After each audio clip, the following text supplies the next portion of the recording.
یا ملائکتی و سکانہ سماواتی، اے میرے ملائکہ، اے آسمانوں میں جانے والوں، آسمانوں میں رہنے والوں، کیا تم جانتے ہو انی ما خلق سماء مبنیۃ ولا ارضا مدیۃ ولا قمرا منیرا ولا شمس مضیۃ ولا فلکا یدور ولا بحرا یجری ولا فلکا تسری الا فی محبت ہؤلاء الخمسۃ الذین هم تحت الکساء۔ صلوات محمد وآل محمد۔ اے میرے ملائکہ، اے آسمانوں میں رہنے والوں، کیا تمہیں معلوم ہے، کیا تم جانتے ہو کہ ہم نے یہ زمین کا فرش کیوں بچھایا، یہ آسمان کا شامیانہ کیوں لگایا، یہ بہتے ہوئے دریا کیوں خلق کیے، یہ دریاؤں میں کشتیوں کو کیوں روا کیا، یہ روشن آفتاب اور ماہتاب کیوں خلق کیے، الا فی محبت ہؤلاء الخمسۃ الذین هم تحت الکساء، صرف ان 5 کی محبت میں جو اس وقت چادر کے نیچے جمع ہیں۔ صلوات محمد وآل محمد۔ اب یہ گفتگو ہو رہی ہے اور ملائکہ سے گفتگو ہے، ساکنان آسمان سے گفتگو ہے خداوند عالم کی، اور اس کو بیان کون کر رہا ہے؟ فاطمہ زہرا۔ فاطمہ زہرا کہاں ہے؟ زمین پر چادر کے نیچے۔ حدیث قصہ کو اٹھا کر پڑھ لیں، ابھی جبرائیل آئے نہیں ہیں۔ جب خداوند عالم نے اتنی گفتگو ملائکہ سے کر لی تو جبرائیل امین سید ملائکہ نے خداوند عالم سے سوال کیا، یا رب ومن تحت الکساء، اے پروردگار اس چادر کے نیچے کون کون ہیں؟ ابھی جبرائیل کو نہیں معلوم، ابھی جبرائیل چادر کے نیچے آئے نہیں ہیں۔ اللہ سے اپنے مقام پر رہ کر سوال کر رہے ہیں کہ یا رب ومن تحت الکساء، اے پروردگار اس چادر میں کون کون ہیں؟ جواب قدرت آیا، ہم اہل بیت نبوہ و معدن رسالہ، اس میں اہل بیت نبوت ہیں، اس میں معدن رسالت ہیں۔ ہم فاطمہ ابوہا و بالوہا و بنوہا، اور اس میں فاطمہ زہرا ہیں، ان کے پدر بزرگوار ہیں، ان کے شوہر نامدار ہیں، اور ان کے فرزند ہیں۔ صلوات محمد وآل محمد۔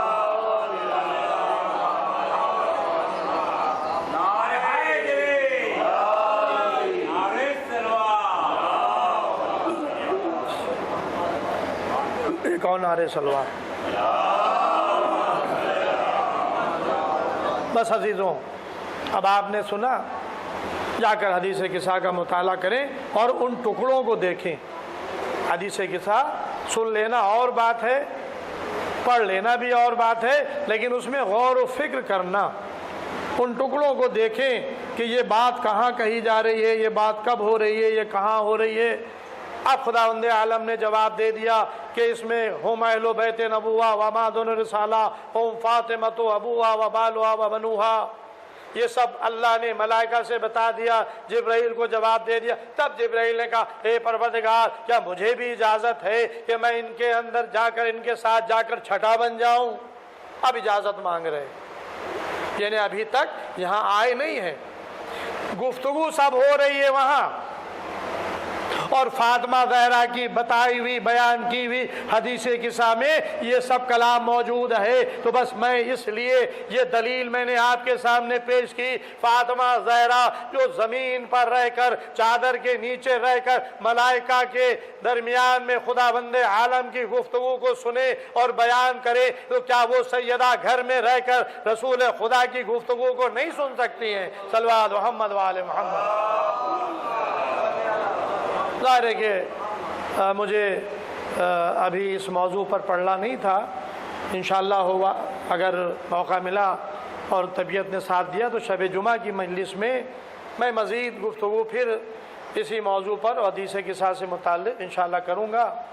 اور بس یہ بتانا تھا کہ یہ فرش اعضاء کی اہمیت ہے۔ بس ایک بات اور ربط مسائل،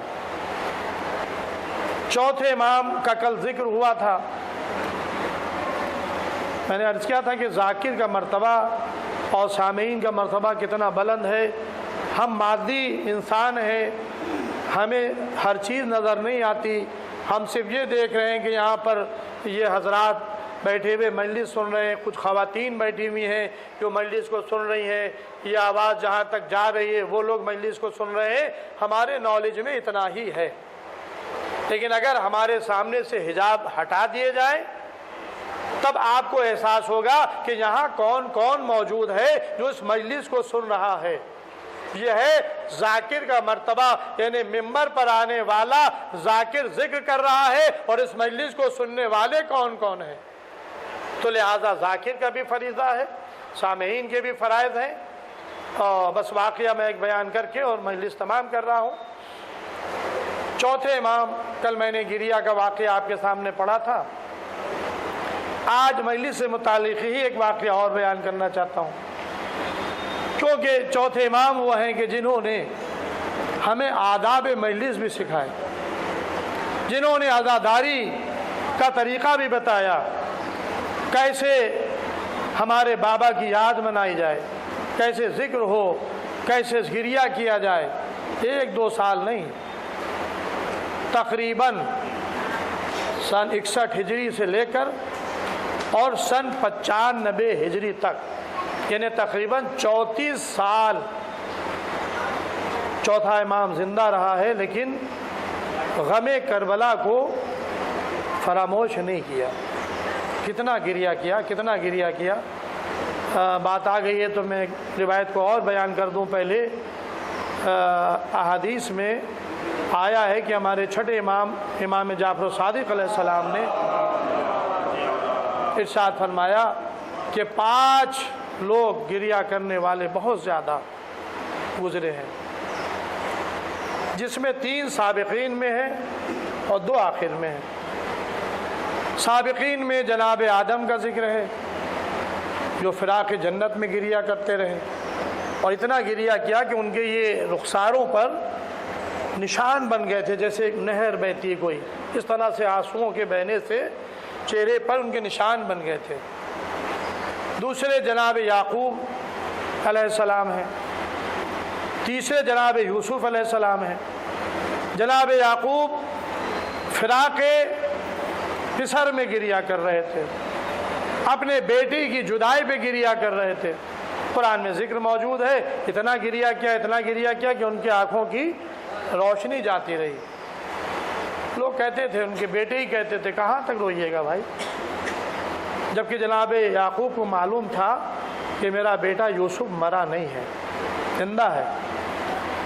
جناب یعقوب گریہ کر رہے ہیں، قرآن میں ذکر کہ اتنا روئے کہ آنکھوں کی روشنی جاتی رہی، سر آنکھیں سفید ہو گئی۔ جناب یوسف بھی اپنے باپ کی فراق میں گریہ کرتے تھے۔ چنانچہ روایت میں ہے کہ قید خانے میں جناب یوسف کو جب قید خانے میں زلیخا نے بھجوا دیا ہے عزیز مصر سے جھوٹا الزام لگا کر، تو تقریباً 7 سال جناب یوسف قید خانے میں رہے ہیں۔ تو جناب یوسف اپنے پدر کو یاد کر کے، بابا کو یاد کر کے روتے تھے۔ قیدیوں نے کہا کہ یوسف، یہ آپ کا اتنا گریہ سے ہم لوگوں کو اذیت پہنچتی ہے، آپ ایک وقت معین کر لیں، یا تو دن میں رویا کریں یا رات میں رویا کر لیں۔ تو جناب یوسف نے ان سے مصالحت کر لی۔ تو یہ 3 افراد سابقین میں سے ہیں۔ چوتھے فاطمہ زہرا صلوات اللہ علیہا، جو اپنے بابا کی شہادت کے بعد بہت روئی، جب تک زندہ رہیں گریہ کرتی رہیں، اور اتنا گریہ کیا کہ مدینے والوں کو کہنا پڑا، اے علی فاطمہ زہرا سے کہہ دیں کہ یا تو دن میں رویا کریں یا رات میں رویا کریں۔ یعنی باپ کو یاد کر کے اگر بیٹی آنسو بہا رہی ہے تو بیٹی کو رونے سے منع کیا جا رہا ہے۔ تو آپ نے کہا کہ اب میں زیادہ دن کی مہمان نہیں ہوں۔ مولا علی نے جنت البقیع میں ایک حجرہ بنا دیا تھا جسے بیت الحزن کہا جاتا ہے، جو سعودیہ حکومت نے اس کو بھی منہدم کر دیا، اب نے اس کا نشان نہیں ہے۔ حجرہ بنا دیا تھا، سیدہ حسنین کو لے کر چلی جاتی تھی اور اس میں بیٹھ کر گریہ کرتی تھی۔ تو یہ چوتھی سب سے گریہ کرنے والوں میں ہے۔ 5ویں ہمارے آپ کے چوتھے امام جو کربلا کے واقعے کے بعد اپنے بابا کو یاد کر کے روتے رہے، گریا کرتے رہے۔ جب بھی پانی سامنے آیا گریا کیا، جب بھی باہر نکلے دیکھا کہ جانور کو قصاب ذبح کرنے لے جا رہا ہے، رک گئے، بھائی کیا تو نے اسے شراب بھی کیا؟ اب یہ کربلا کو یاد کرنے کا ایک ذریعہ تھا، کیا تو نے اسے شراب بھی کیا؟ کہا کہ مولا میں بغیر شراب کیے بھی ذبح ہی نہیں کرتا ہوں، میں نے شراب کر لیا۔ بس جب یہ سنتے تھے تو کربلا کا رخ کر کے کہتے تھے بابا، اے بابا، ارے قصاب جانور کو ذبح کرے تو شراب کر لے، آئے آپ کو بھوکا پیاسا ذبح کیا گیا، اجرکم اللہ۔ تو آپ نے خوشی کی تقریبوں میں جانا چھوڑ دیا تھا، کسی خوشی کی تقریب میں آپ شامل نہیں ہوتے تھے۔ ایک چاہنے والا آیا، مولا میری بیٹی کی شادی ہے، اگر آپ تشریف لائے تو ہماری عزت میں اضافہ ہوگا۔ چوتھے امام نے عذر کیا، بھائی جب سے میرا بابا مارا گیا میں نے خوشی کی تقریب میں جانا ترک کر دیا ہے۔ ہاں اگر تم میرے بابا کی صفِ ماتم بچھاؤ، اگر تم میرے بابا کی صفِ ماتم بچھاؤ تو میں ضرور حاضر ہوں گا۔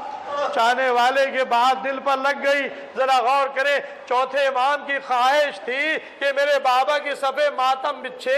میں کہوں گا اے آقا آئیے ذرا آ کر دیکھیے، محرم کا چاند نمودار ہوتا ہے، چاہنے والے آپ کے بابا کی صفِ ماتم بچھا دیتے ہیں۔ اجرکم اللہ۔ عزا خانے سج جاتے ہیں، فرش عزا بچ جاتی ہے، ذاکر مجالس کو خطاب کرتا ہے، اس کے دل پر بات لگ گئی، یہ بیٹی کی شادی ہو گئی۔ ایک دن آیا، مولا میں نے اپنے گھر میں